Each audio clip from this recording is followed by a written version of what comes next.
Magandang buhay, mabiyayang buhay, mapagpalang buhay, mapayapang buhay sa ating lahat. Mga kapatid, mga kaibigan, mga kababayan at mga ka-ride-on sa ating Panginoong Jesucristo mula sa iba't ibang sulok ng Luzon, Visayas at Mindanao ng ating pinakamamahal na bansang Pilipinas. Perlas ng silangan. Gayon din sa iba't ibang panig ng buong mundong ito na kaloob ng Diyos sa buong sanglibutan.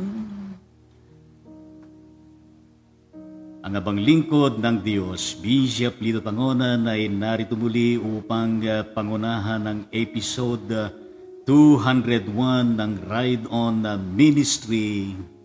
Araw po ng Biyernes, October 16, 2020. Kaya purihin natin ang Panginoon at napakabilis ang araw.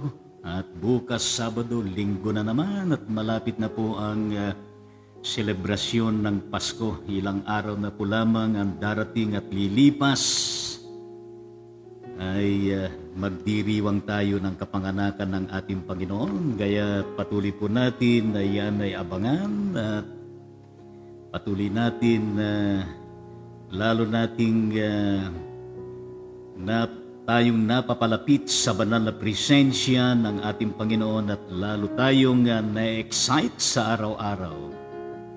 Sapagat tunay nga naman na tayo po ay nangabubuhay sa kanyang gabay at sa kanyang mga blessings na ipinagkakaloob sa atin, lalo tigit na tayo po ay kanyang pinapangunahan ng kanyang banal na Espiritu.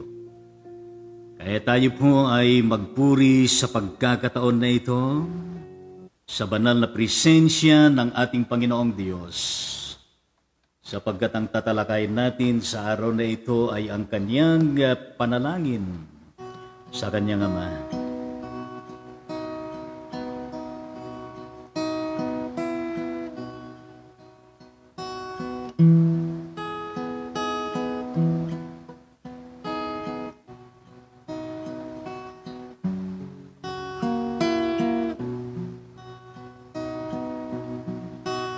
O kay tamis manalangin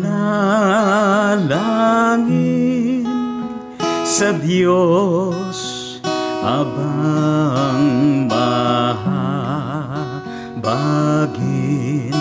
sa trono niya ay dadalhin lahat ng aking nasain.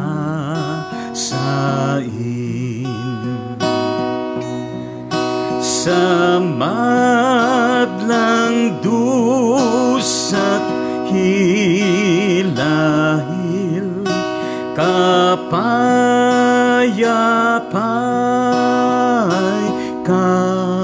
kakamtin, tukso manay lulupigin sa tulong ng panalangin.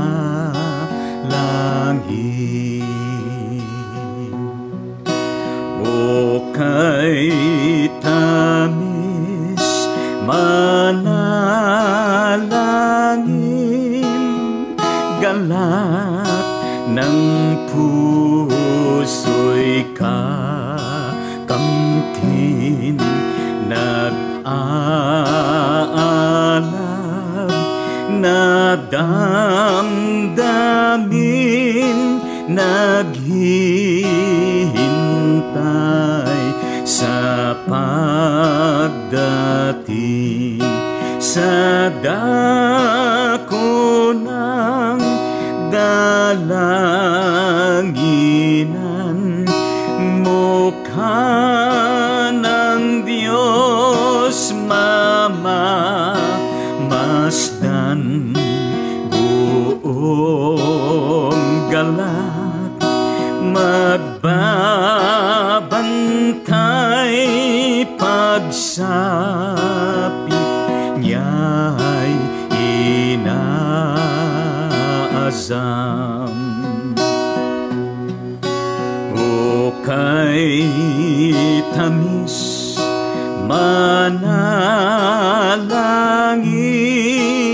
sa Diyos, sa muko'y dalangin. Tapat siya at magiliwin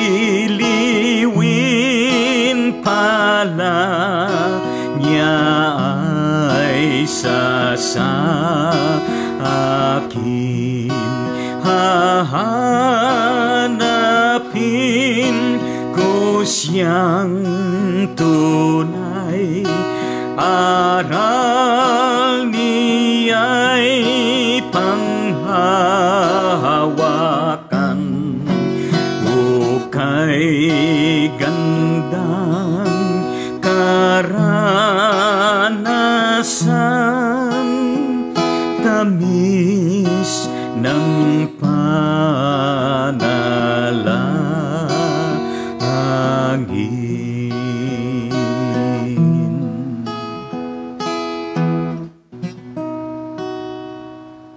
Yes, amen sa ating Panginoon, at sa pangalan ng ating Panginoon sa Kristo, ang matamis na panalangin na yan na ating pong iniuukol, inihahayag sa ating Panginoon maging sa pamagitan ng awit.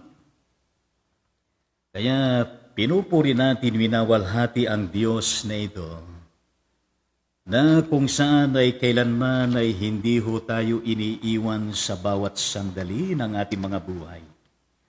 Naririyan siya lagi na suma sa atin. Kaya't nararapat din na tayo ay lagi-lagi na suma sa Kanya rin.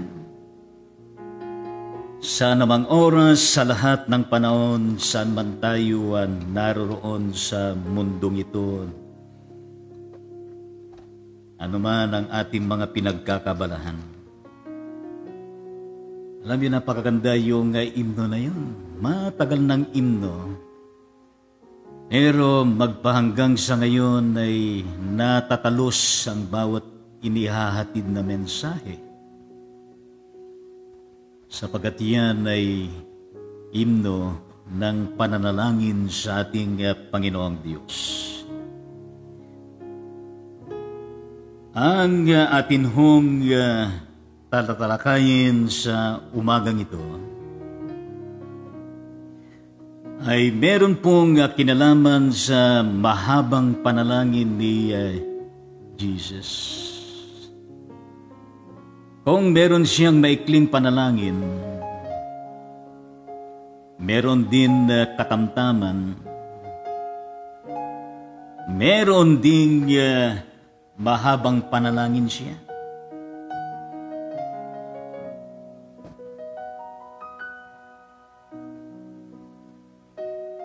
At nagkaroon din siya ng 7 klase ng panalangin nung siya ay nabayubay sa krus. Kaya't napakahalaga ang panalangin kay Jesus, at yan din ay ipinaparating sa kanyang mga disciples at sa lahat ng mga mananampalataya sa Kanya, na ang panalangin ay kailanman ay hindi dapat na kinakalimutan, sapagat yan ang ugnayan natin na pakikipag-usap sa Diyos Ama sa pangalan ni Jesucristo. At itong panalangin ni Jesus ay very personal and intimate prayer sa kanyang Ama. Panalangin na kung saan ay winawalhati ang Diyos Ama, nag-uulat sa Diyos Ama, at idinadalangin ng kanyang mga disciples, at gayon din ang lahat ng nasa sakupan ng kanyang iglesia na maitatayo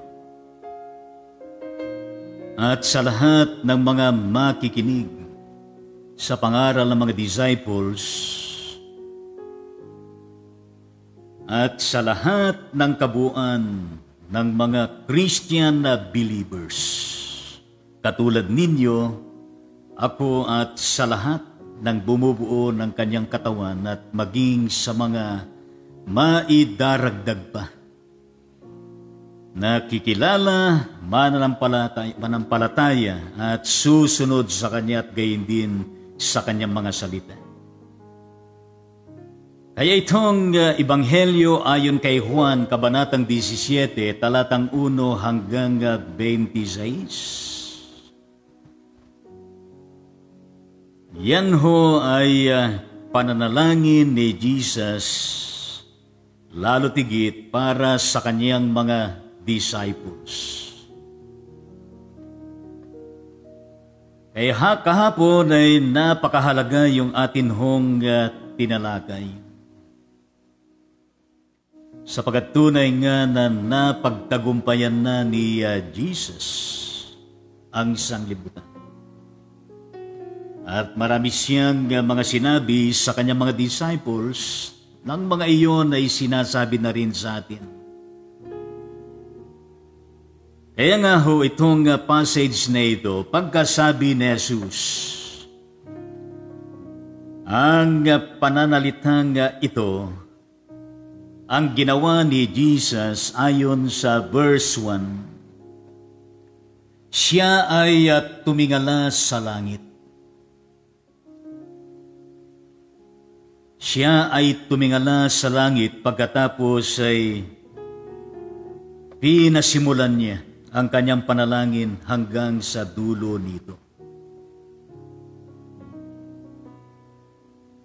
Kaya merong pagkakataon na si Jesus nananalangin, tumitingala sa Ama. Meron din pagkakataon na kung saan ay nakayuko siya.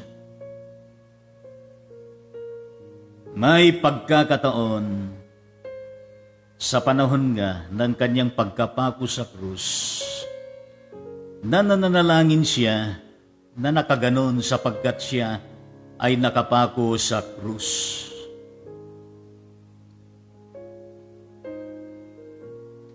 Kaya ang sinabi ni Jesus, tignan natin itong mga panalangin na ito. Sa talatang 1, Ama, dumating na ang oras. Parangalan mo ang iyong anak upang maparangalan ka naman na niya. Yan ang paunang bahagi ng kanyang panalangin. At napakahalaga kay Jesus ang oras na yan na darating sa kanya. Ganon siya nagpapakahalaga sa bawat oras. Lalo na itong pinakaimportanteng yugtong ito na kung saan ay haharap siya.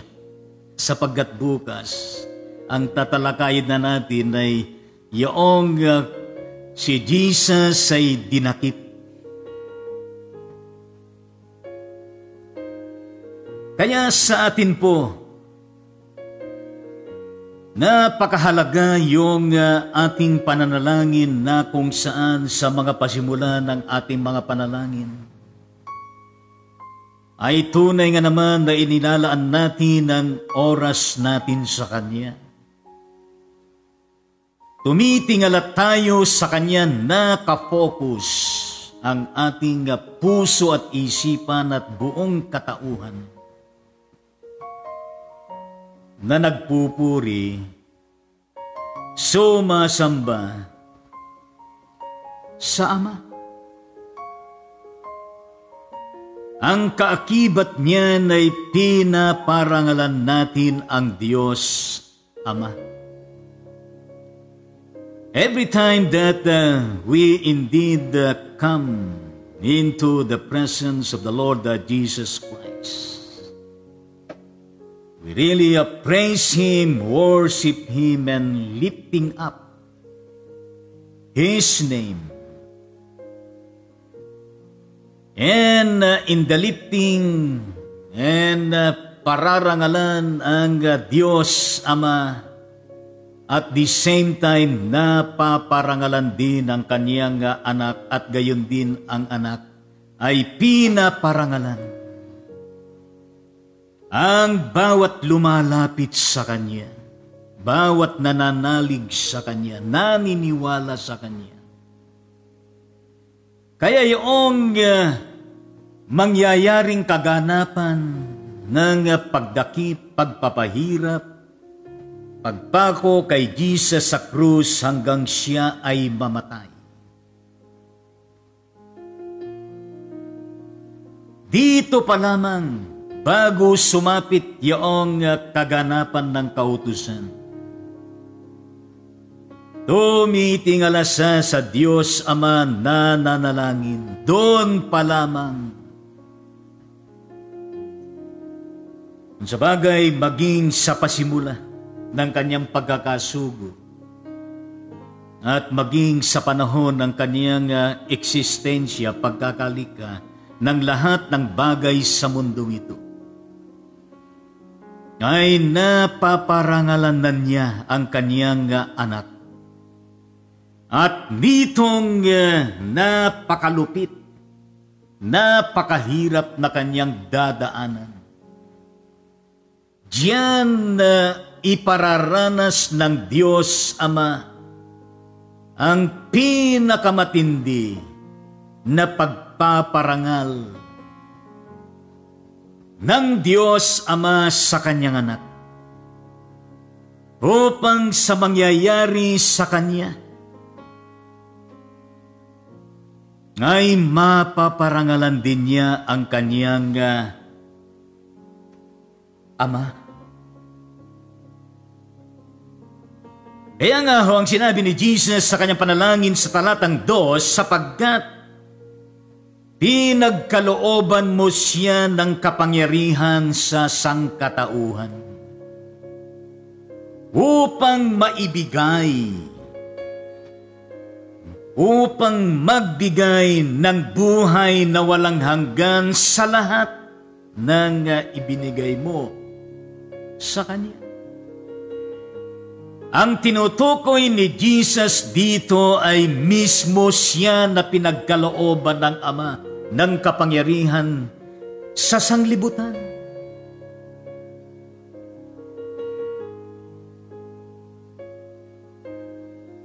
Nang kapangyarihan na yan ay siya rin maging daluyan o daan upang magbigay ng buhay sa iyo, sa akin at sa lahat ng tao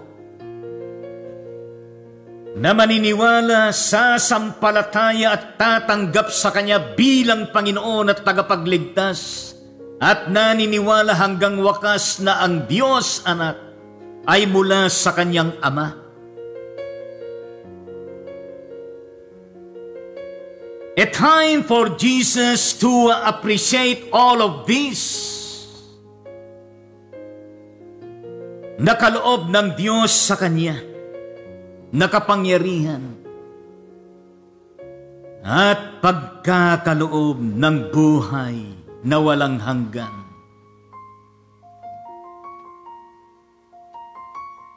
Sa lahat ng ibinigay sa Kanya. Ibig sabihin, yung lahat na ibinigay sa Kanya, ang mga disciples, at sa lahat na magiging bunga ng mga disciples na ito na 11. And that includes us. Kaya nga yung buhay na walang hanggan diyan ay sinasabi nga niya sa talatang 3 na kung saan ito ang buhay na walang hanggan. Ang kikilalanin nila ang iisa at tunay na Diyos at si Jesucristo na iyong sinugo. That encompasses the totality of the existence and manifestation of God the Father in Jesus Christ. At gayon din ang kanyang banal na Espiritu. Kaya napakahalaga kay Jesus yung kanyang naihanda ang kanyang mga disciples. At ang mga disciples na ito ay maihahanda rin ang mga magiging bunga ng kanilang pagpapagal, ministeryo at misyon. And we praise the Lord. Hallelujah.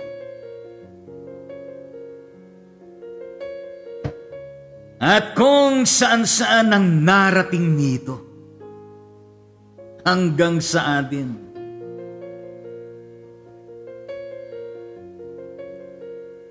siya na nag-iisa at wala ng iba. Siya na tunay na Diyos, God alone. Wala ng iba. Nanahayag sa tatlong persona, ang Diyos Ama, Diyos Anak at Espiritu Santo, na nagkakaisa at iisa, at iyon ang tunay na Diyos.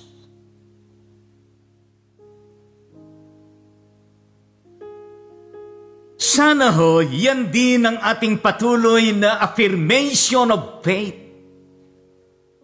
Our truest declaration of our belief in the totality of only one God manifested.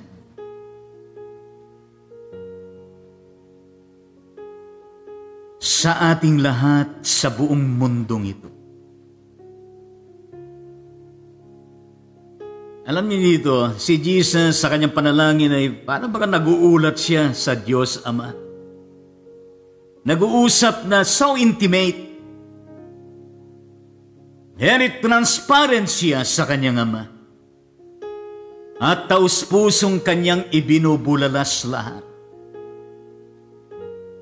Yan nga, sa talatang sumunod, talatang 4. Maliwanag yung sinasabi na inihayag ko rito sa lupa ang iyong kagalakan. Natapos ko na ang ipinagagawa mo sa akin.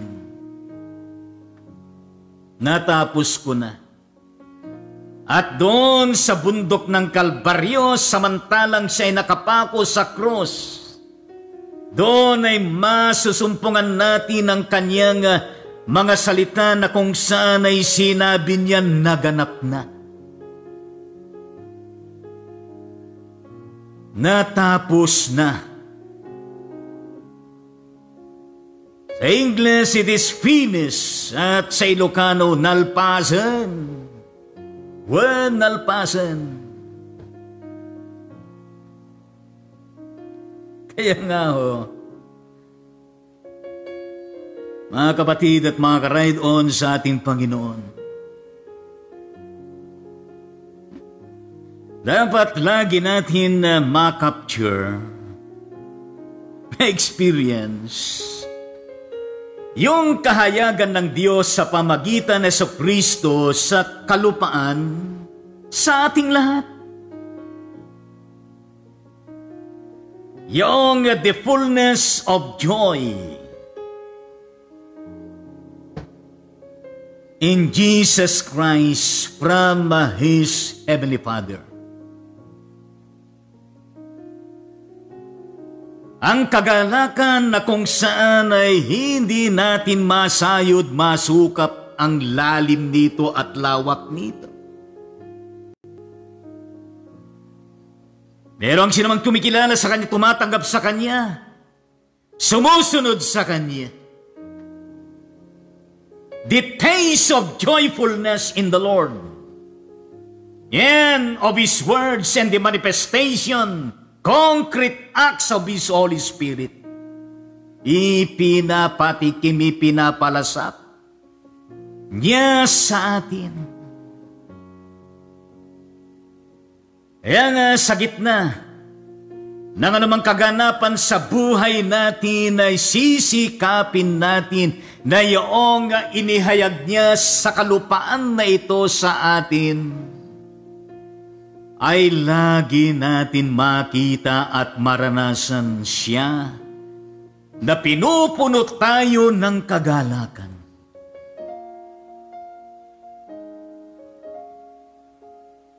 Di ho ba mapapansin ninyo? Every time we indeed accomplish something, successfully or victoriously, nagagalak tayo, nasisiyahan tayo.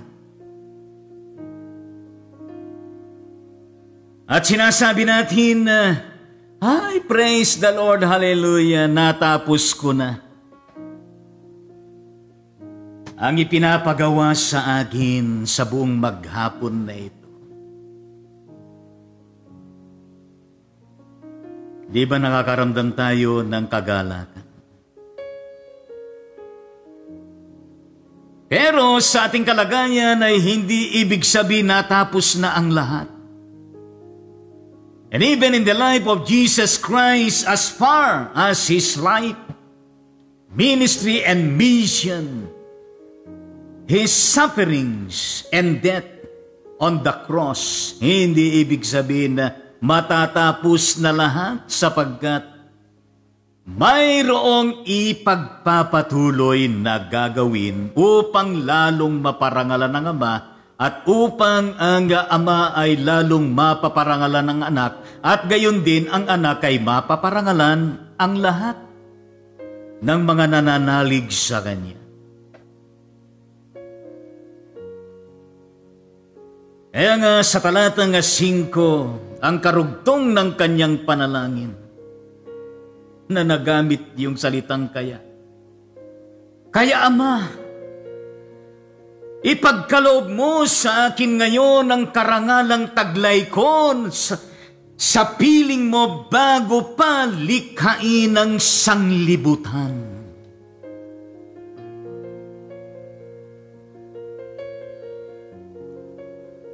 Alam ninyo, sa mabawat, lalo na sa mga huling yugto ng buhay at mga sinasabi ni Jesus, ay malalim ang kanyang mga sinasabi na ipinaparating na noon pa man panahon ng paglikha, naroroon na siya at taglay na niya ang karangalan mula sa kanyang Ama. At yan ang tinatawag natin na the tremendous mystery of the existence and manifestation of God, the only one God.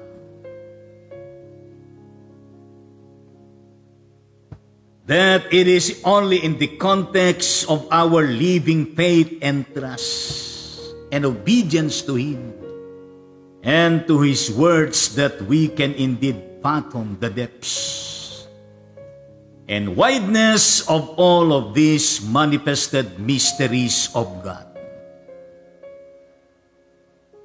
Kaya Ama, sabi niya, ipagkaloob mo sa akin ngayon ang karangalang taglay ko sa piling mo bago pa likhain ang sanglibutan. Piruin yun. Bago pa yung panahon ng paglikha ng sanglibutan ay naroroon na siya.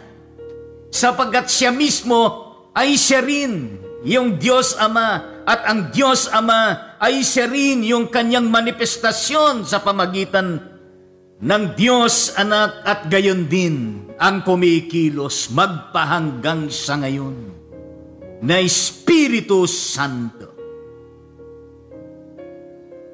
Alam niyo yung mga salitang kaya nga Ama.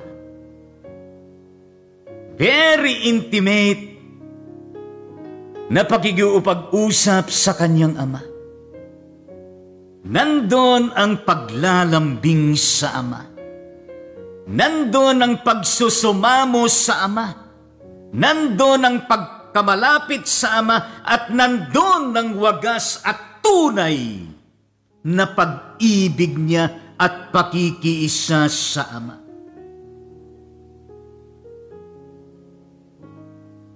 And then, ang sinabi niya doon sa talatang 6, ipinakikilala kita sa mga taong ibinigay mo sa akin mula sa sanglibutan. Ang kanyang mga disciples. At sa lahat pa ng mga maidadagdag na mga disciples. At ang kanyang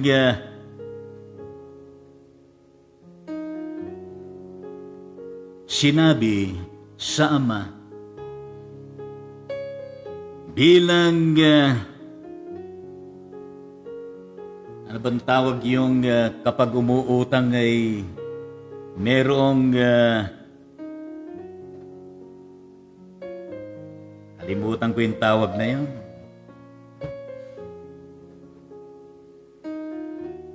Merong isang tao o isa pang tao na kung saan ay inilalagay yung pagtitiwala bilang guarantor or guarantee. At dito, ginagarantor ni Jesus na kung saan ay ang tinutukoy niyang mga taong ibinigay ng Diyos Ama sa Kanya mula sa sanglibutan. Nando ng kanyang deklarasyon na kung saan sila'y iyo. Kinikilala niya na sila'y ibinigay sa kanya. At gayon din kinikilala niya na ang mga disciples na ito na nagtapat sa kanya ay tinutupad nila ang mga salita ng Ama. I praise the Lord at hallelujah sapagkat Jesus Christ will always be our guarantor. Sa ating tunay na paninindigan at ugnayan na totoo sa Kanya at gayon din sa Diyos Ama. Walang labis, walang kulang. Kaya nga, itong ulat ni Jesus sa Ama, naragdagan pa sa talatang 7, ngayon alam na nilang, mula sa iyo ang lahat ng ibinigay mo sa akin.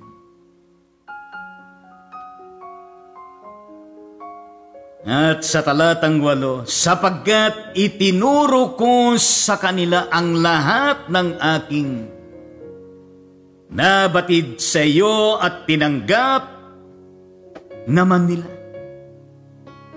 Natitiyak nilang ako'y galing sa iyo at naniniwala silang ikaw nga ang nagsugo sa akin. Ganon katindi yung pagtitiwala ni Jesus sa mga taong ibinigay ng Diyos Ama sa Kanya na Kanyang mga tinawag, pinili, isinusugo, disciples, pinalakas.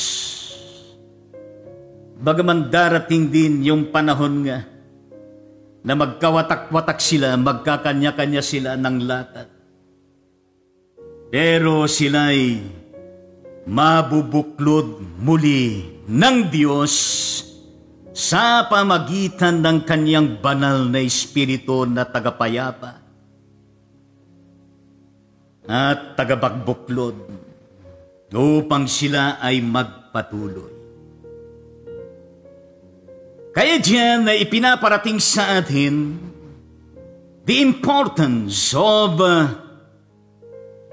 teaching ministry.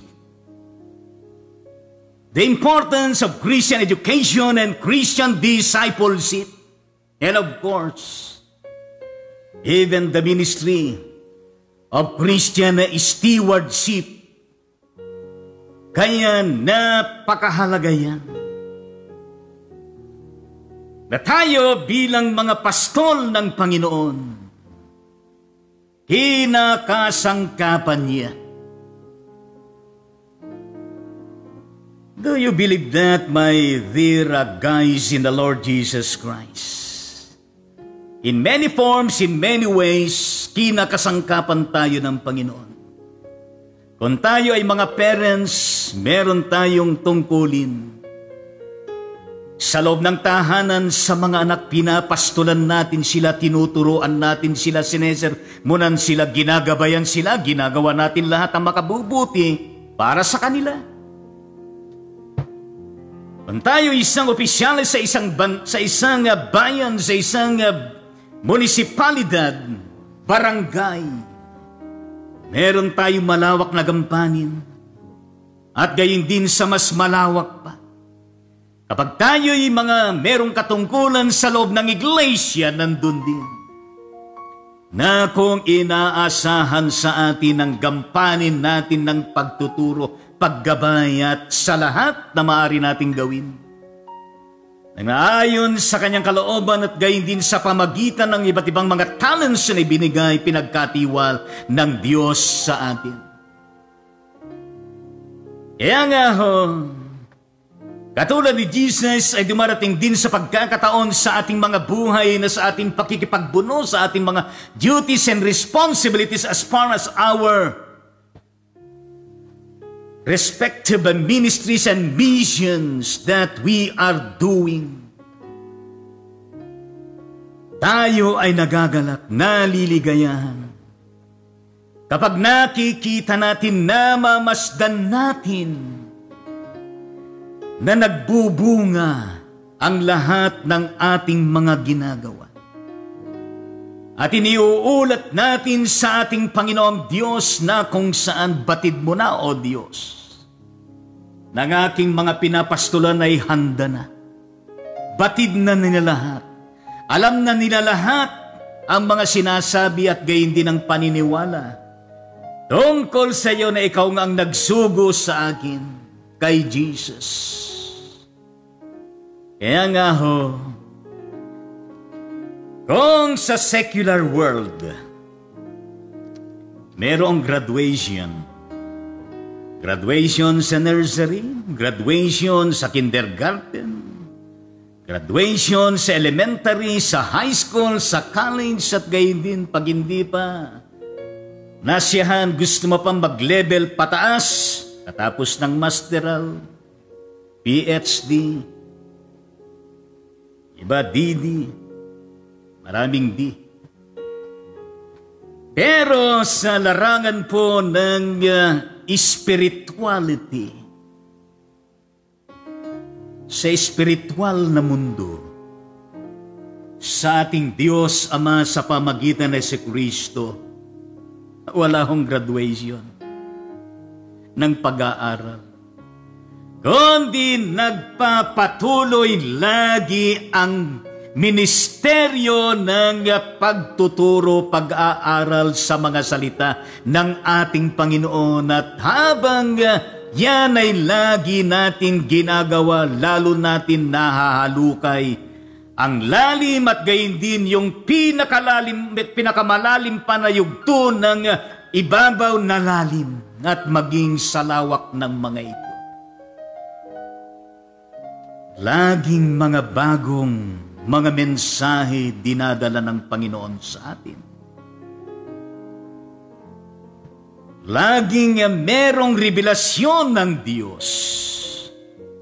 Kaya nga, huwag tayong makalilimot, tutularan natin lagi si Jesus na patuloy na nakikipag-ugnayan sa kanyang Ama sa pamamagitan ng panalangin.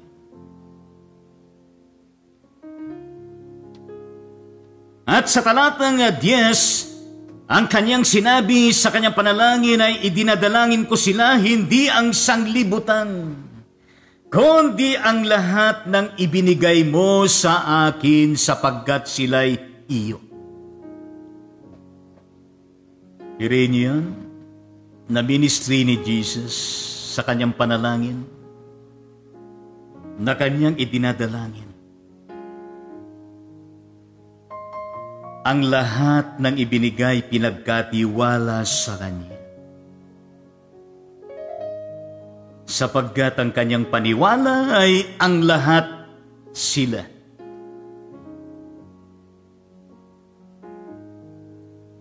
Ay sa Diyos Ama. Di ho ba napakasarap na pakinggan yung marinig natin sa iba na, "Hoy, friend, kumare, kumpare, pinanalangin kita kagabi na ikaw ay pagpalain ng Panginoon, ingatan ka, protektahan ka, pagpalain ka sa araw-araw."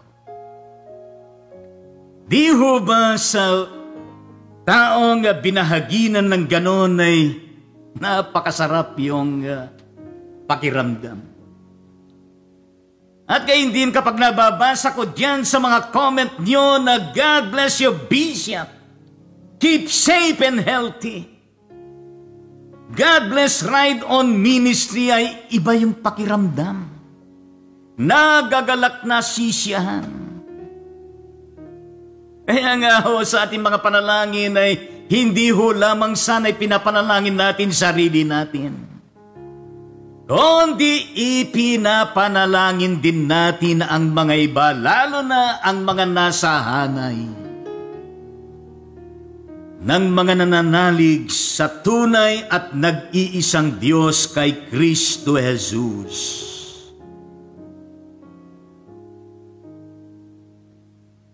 Kaya nga karugtong ng talatang 9, ang talatang 10 na sinasabi, ang lahat ng akin ay iyo.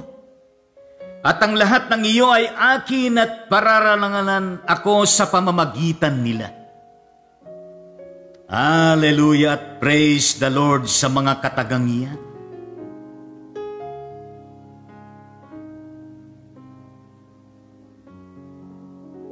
Merong kanyang sinabi sa talatang 11, at ngayon ako'y pupunta na sa iyo.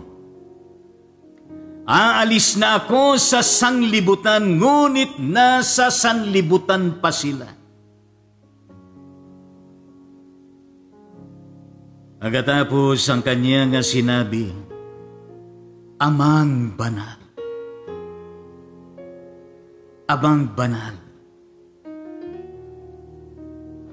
Sa piling ng Diyos Ama ay napakasarap kaya sa Kanya na pakinggan, marinig sa atin na tinatawag natin siyang Amang Banal.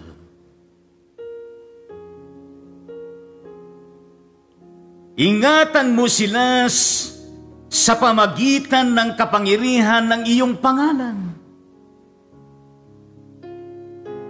Pangalang ibinigay mo sa akin upang sila'y maging isa kung paanong tayo'y iisa. You see, yan sinasabi ni Jesus. Diyan ay para bagang hindi maaaring sa panalangin natin ng mga mananampalataya sa Kanya ay hindi tayo lumalapit sa Diyos Ama sa pangalan ni Jesus Christ, at ang Kanyang ipinakikiusap sa Ama ay yaong iingatan sila. Ang Kanyang 11 disciples, ang mga may daragdag pa at sa lahat ng mga mananampalataya sa Kanya. At ang Kanyang pakiusap na kung paano ay nagkakaisa ang Diyos Ama at gayon din ang Diyos Anak at gayon din ang Kanyang banal na Espiritu, ang Kanya rin hangarin ipinapanalangin. Kaakibat ng Kanyang ipagkakaloob na pag-iingat ay yaong sila'y makararanas ng pagkakaisa nila. Napakahalaga iyan. Upang sila'y maging isa sa kabila ng kanilang mga individual differences. na habang kasama nila ako ayon sa talatang 12 na kanyang sinasabi, iniingatan ko sila sa pamagitan ng kapangyarihan ng iyong pangalan ibinigay mo sa akin. Ano bang pangalan binigay sa kanya? Jesus, Jesus. Ang ibig sabihin nun, ang magliligtas sa kanyang bayan ang mag-iingat sa kanyang bayan. Na siya natatawaging Emmanuel ng ibig sabihin ay kasama natin ang Diyos. At gayon din siya bilang Kristo, the Anointed One, na siya rin mag-a-anoint sa pamagitan ng kanyang banal na Espiritu. Sa bawat tatanggap, tatalima, susunod at magpapailalim sa kanya. And then sinabi niya sa kanyang panalangin, inalagaan ko sila at ni isa'y walang napahamak. Liban sa taong humanap ng kanyang kapahamakan upang matupad ang kasulatan ng tinutukoy niya, ay yung nagkanulo sa kanya si Judas Iscariote. Alam niyo, napakahalaga yan, mga sinasabi ni Jesus sa kanyang panalangin. Ministry of nurturing, ministry of protecting, ministry of saving, ministry of nurturing, na kinakailangan din ng mga iyan ay ating pagyamanin sa ating mga buhay.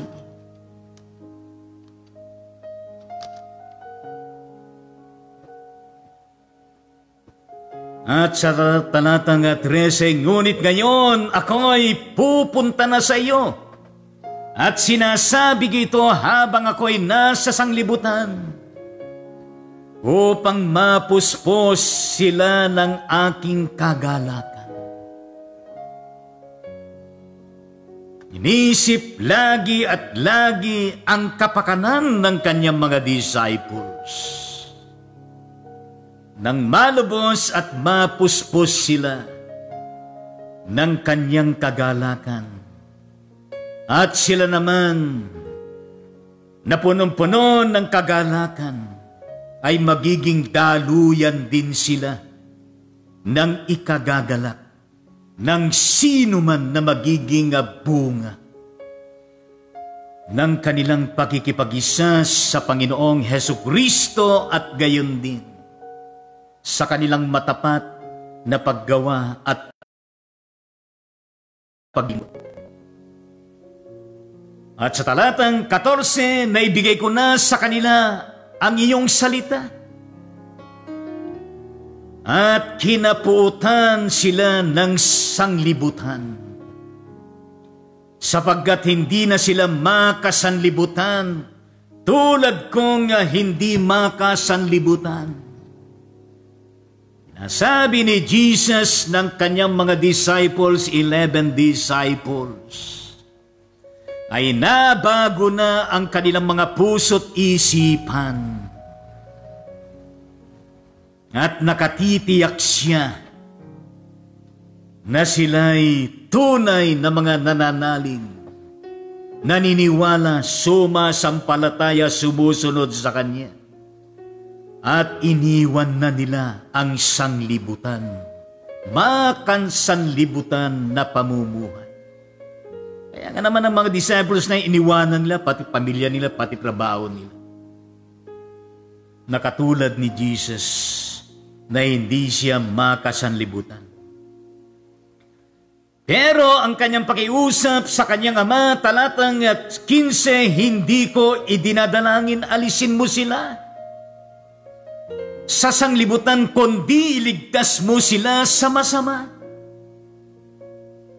Sabagat nakikinita din ni Jesus kung paano siya haharap sa matinding paghihirap at persekusyon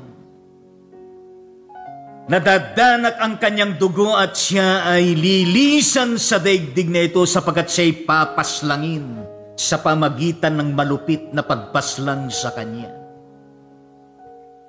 Pero nandun pa rin ang panalangin niya, bagaman alam niya na sila'y kapuputan ng sanglibutan. Ang kanyang dalangin ay hindi lamang sila ay iingatan, kundi sila ay ililigtas sa masasama. Kung sila'y pinapanalangin na sila'y hindi muna aalisin sa sanglibutan sapagkat meron pa silang mahalagang gampanin na isa sa katuparan. Sapagkat kung hindi nang mangyayari yaon, hindi nakarating sa atin at sa ibang dako ang pagliligtas ng ating Panginoon at tagapagligtas na si Jesucristo, ang Mesiyas, ang Hari ng mga hari. Yon ang kanyang pag-iusap. Sa ayaw man at sa gusto man ng mga disciples na sasama ang kanyang mga disciples sa kanyang paroroonan, hindi pa napapanahon sapagkat lalagi pa sila sa sanglibutan at meron pa silang mahalagang ministeryo na mandato na gagawin nila. At yon ang kanyang mandato bago siya lumisan paparoon sa kanyang ama, the Great Commission.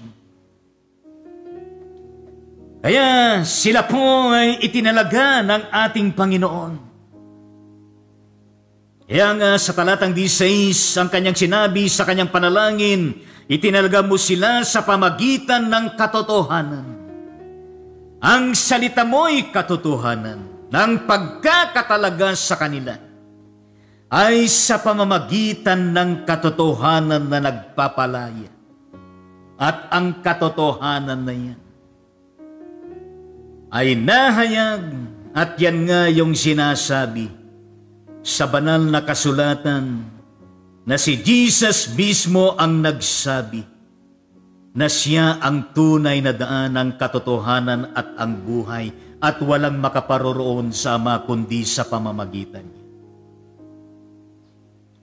Kung paanong sinugo mo ako sa sanglibutan, gayon din naman sinusugo ko sila sa sanglibutan, talatang 18. At sa talatang 19 at alang-alang sa kanila, itinatalaga ko ang aking sarili upang may talaga rin sila sa pamamagitan ng katotohanan.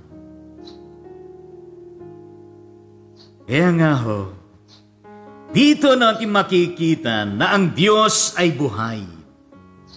God is alive. Jesus is alive. His Holy Spirit is alive. Ang Diyos na ito na patuloy na tumatawag. Ang Diyos na ito na patuloy na pumipili. Ang Diyos na ito na patuloy na nagtatalaga at nagsusugo. At sa sino man na tinawag, pinili, itinalaga o hinirang isinusugo, ay yan ay blessing mula sa Panginoon. Yan ay pagpapala mula sa Panginoon. At yan ay isang dakilang pribilehiyo mula sa Panginoon.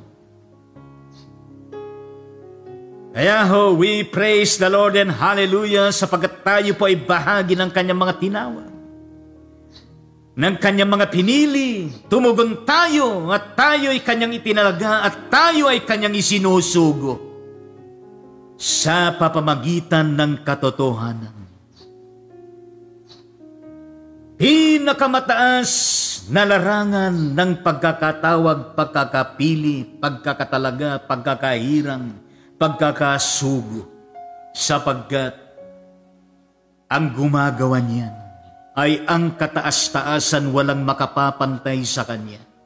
Diyos na nag-iisa, Diyos na makapangyarihan sa lahat, Diyos na sumasa lahat ng dako at Diyos na pinakamarunong sa lahat.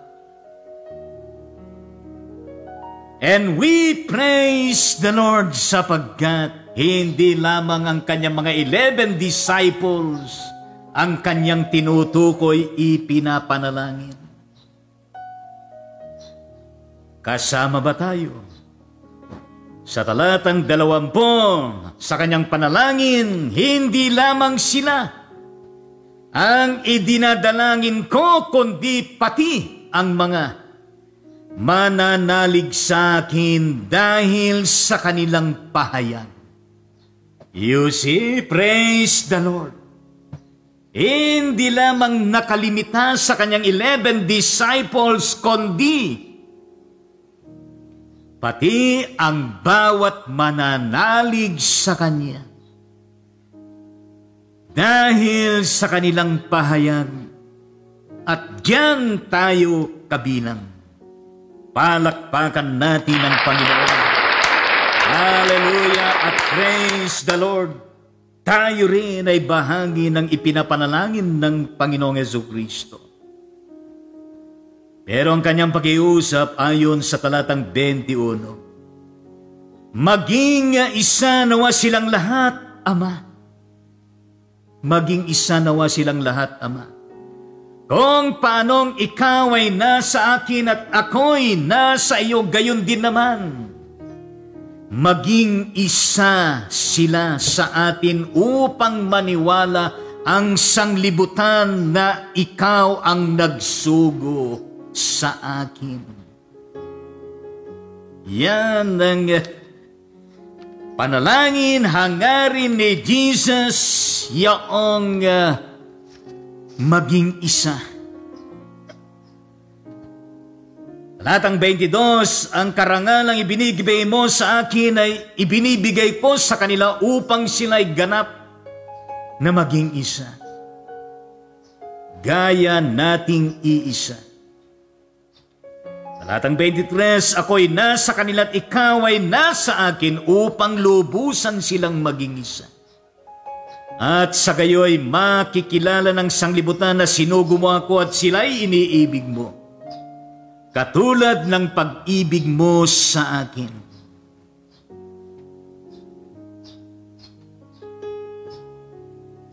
Yon ang pinakahangarin ng ating Panginoon sa kanyang panalangin. Alam ninyo, sa dumaloy at lumawak at patuloy pang dumadaloy at lumalawak na bahagi ng kanyang pangkalahatang iglesia, sapagkat walang sino mang makapipigil sa pagsisiwalat ng katotohanan ng mabuting balita ng kaligtasan.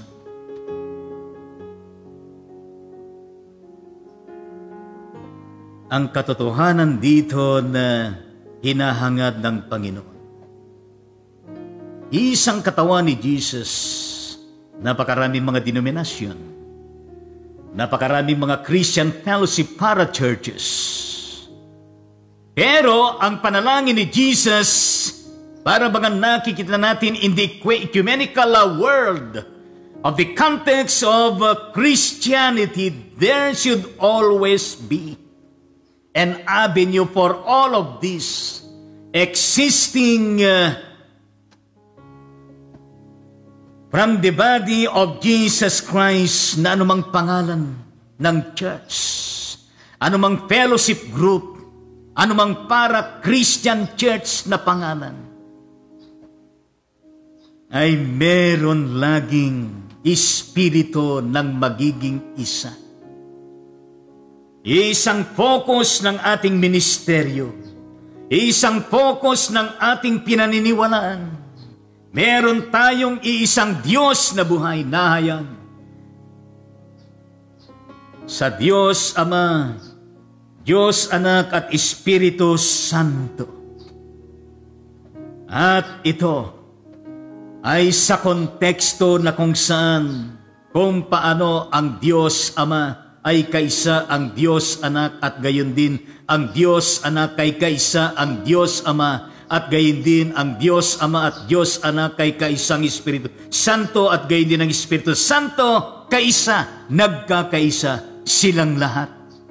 Gayon din ang bawat mananampalataya. Gayon din ang bawat disipulo ng Panginoon. Gayon din ang lahat ng mga churches. There should always be an avenue of connectivity. There should always an avenue for us to interrelate with one another. Because we love God and God loves us. By loving God in Jesus Christ and allowing His Holy Spirit to be with us always. Let us live toward the utmost manifestation and expression of His love for us by loving one another irregardless, in spite and despite of our individual differences. Let us work hand in hand in this noble ministry and mission being entrusted by God in Jesus Christ by proclaiming the gospel. Kaya purihin natin ang Panginoon. Yan nga sinabi ni Jesus sa kanyang panalangin, talatang 24, Ama, nais kong makasama sa aking kinaroroonan ang mga ibinigay mo sa akin upang mamasdan nila ang karangalang bigay mo sa akin. Sapagkat iniibig mo na ako bago pa nalikha ang sanglibutan. Nandun din ang kagalakan. Pagdanais ni Jesus na makasama ang kanyang mga disciples at gayon din tayo na ibinigay ng Diyos